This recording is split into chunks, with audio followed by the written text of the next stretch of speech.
Calculate working capital requirement from the following information. Raw metal per unit 98, labor per unit 53, factory overhead per unit 88. Total cost 239, profit 43, selling price 282. Factory overhead में 15 रुपये depreciation के included है, मतलब ये जो 88 है इसमें 15 रुपये डेप्रीसिएशन के। रॉ मटेरियल का स्टॉक 3 वीक, WIP 2 वीक, उसमें मटेरियल 75% और अदर 70%। फिनिश गुड्स का stock, debtor, creditor, outstanding wages, outstanding overhead, bank का बैलेंस। 25% कैश में सेल्स होती है, मतलब 75% क्रेडिट पे। Provision for contingency 4% of working capital requirement including that provision. You may assume that production is carried on evenly throughout the year. Labor and factory overhead accrue similarly. You are required to prepare a statement showing estimate of working capital requirement to finance a budgeted activity level of 1,04,000 unit of production. Finished stock, debtors and overhead are taken at cash cost. Working note 1. Value per unit of WIP. WIP में material 75% है, 98 का 75%, 73.5 और other 70% है। Labour 53 का 70%, 37.1, 37.1 और जो overhead है 88, उसमें से पहले तो 15 रुपये डेप्रिसिएशन का हटाओ, जो पीछे बचे उसका 70%, 51.1, तो 73.5 plus 37.1 plus 51.1, it is 161.70। Value per unit of finish goods. Material 100% 98, labour 100% 53 और ओवरहेड में cash factory overhead 100% which is 73। Total 98 plus 53 plus 73, 224। Value per unit of debtor. Value per unit of debtor, एक unit की selling price 282 है, इसमें से profit minus करेंगे 43 और उसमें से 15 रुपये डेप्रीसिएशन के माइनस करेंगे। 282 minus 43 minus 15 profit 224। Statement showing working capital requirement.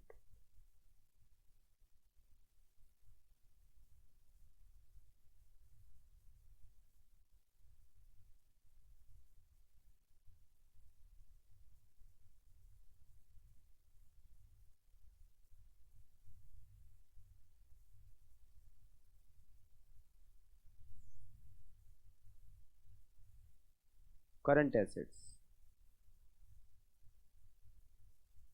Current assets सबसे पहले स्टार्ट करते हैं रॉ मटेरियल स्टॉक से। रॉ मटेरियल का स्टॉक दे रखा है हमें 3 weeks, 1,04,000 divided by 52 multiply bye 3। Raw material पर यूनिट है 98, 1,04,000 divided by 52 multiply bye 3 multiply by 98, 5,88,000 raw material का स्टॉक। WIP का स्टॉक, WIP का स्टॉक 2 वीक के बराबर है, 1,04,000 divided by 52 multiply by 2 multiply by value per unit of WIP 161.70।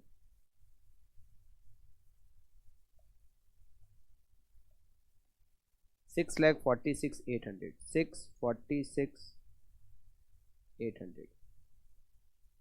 Finish goods का stock, finish goods का stock 4 week के बराबर है, 1,04,000 divided by 52 multiply by 4 multiply by finish goods की वैल्यू पर यूनिट 224, 224,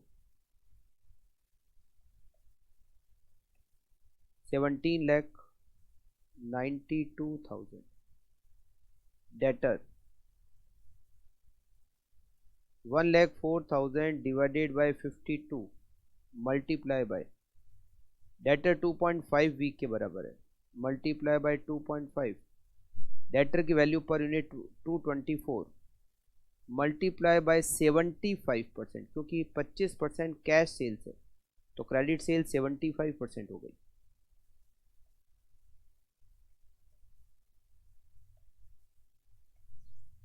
8,40,000. कोई भी एक्सपेंसेस प्रीपेड नहीं है.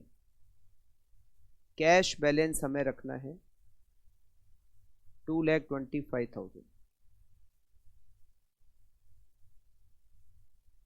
टोटल ए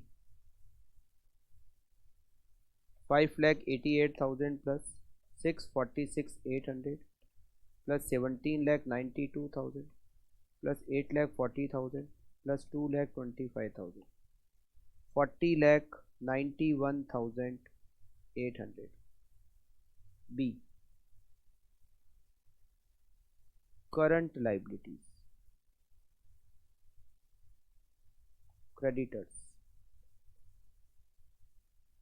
क्रेडिटर्स मतलब सप्लायर हमें दे रखे हैं 3.5 वीक.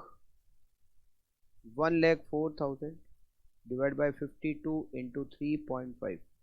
क्रेडिटर होते हैं रॉ मटेरियल के, which is 98 per unit.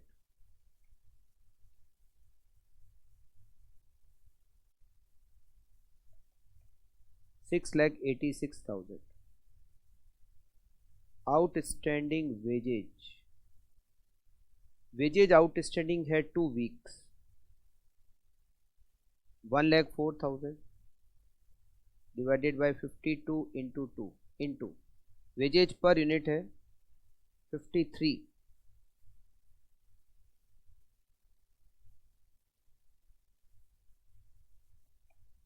$2,12,000. Outstanding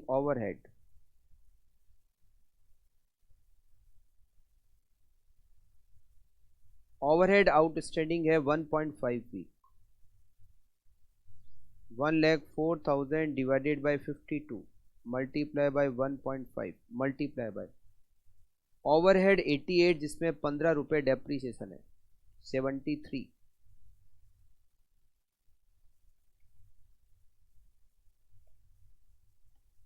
$2,19,000. Total be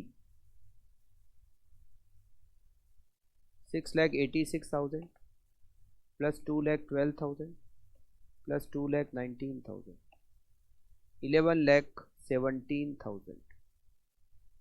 working capital A minus B. Current assets में से करंट लायबिलिटी को माइनस करेंगे तो वर्किंग कैपिटल 29,74,800. इसमें ऐड करेंगे provision for contingency. Provision for contingency के बारे में पॉइंट दिया हुआ है कि इसको हमें रखना है 4%. मगर 4% किसका? प्रोविज़न को ऐड करने के बाद जो अमाउंट है उसका 4%. मतलब प्रोविज़न को ऐड करने के बाद जो अमाउंट आएगा यहाँ पे इसका 4%. तो मान लो ये 100 है, ये 4 है, ये 96